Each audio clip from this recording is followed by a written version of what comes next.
Assalamualaikum warahmatullahi wabarakatuh. Salam sejahtera untuk kita semua. Baik, dalam kesempatan hari ini saya akan mengupas terkait dengan persamaan dasar akuntansi yang merupakan bagian dari mata kuliah pengantar akuntansi.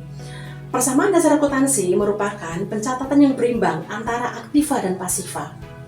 Aktiva merupakan sebuah aset yang dimiliki oleh perusahaan, merupakan kekayaan yang dimiliki oleh perusahaan. Sedangkan pasiva di dalamnya ada unsur hutang dan ada unsur modal.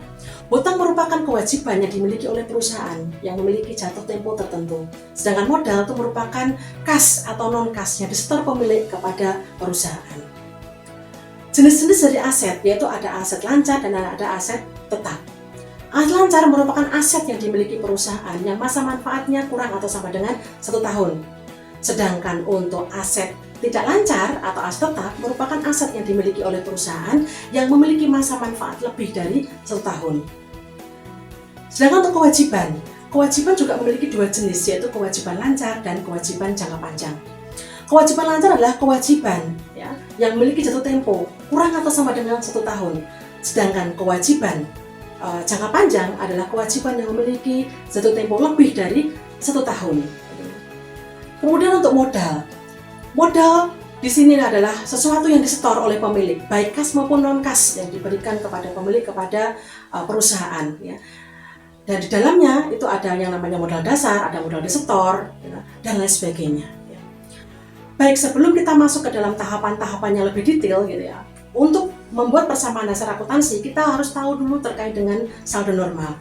Saya akan memberikan trik 5 jari, memberikan trik 5 jari untuk memahami atau menghafal di dalam pembuatan saldo normal.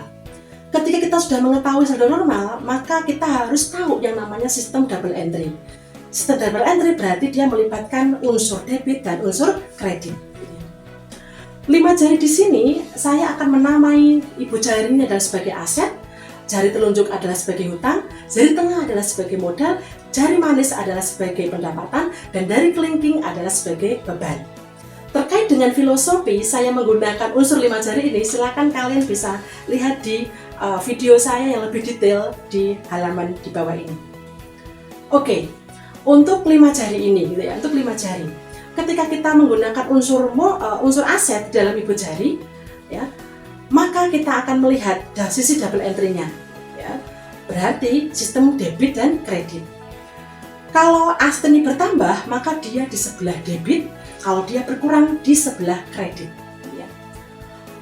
Kemudian dengan yang namanya hutang.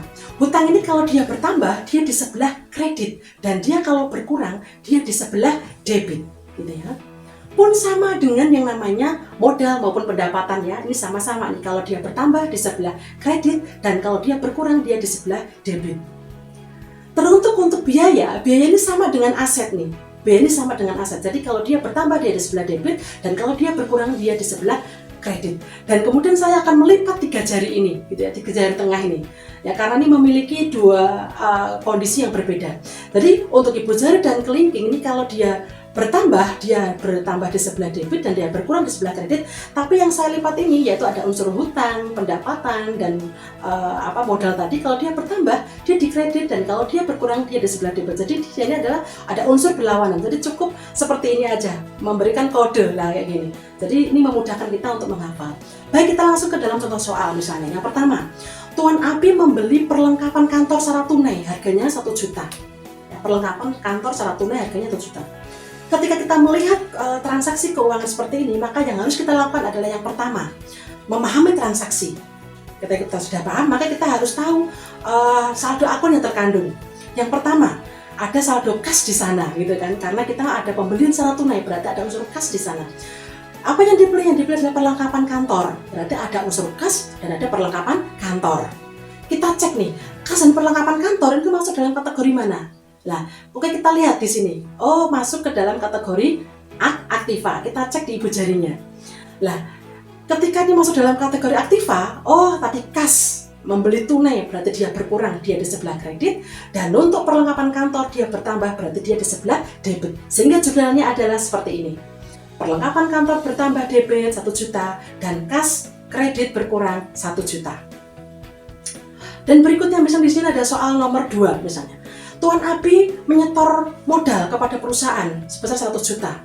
Setor modal berarti ada setoran kas di sana. Ya, ada setoran kas di sana.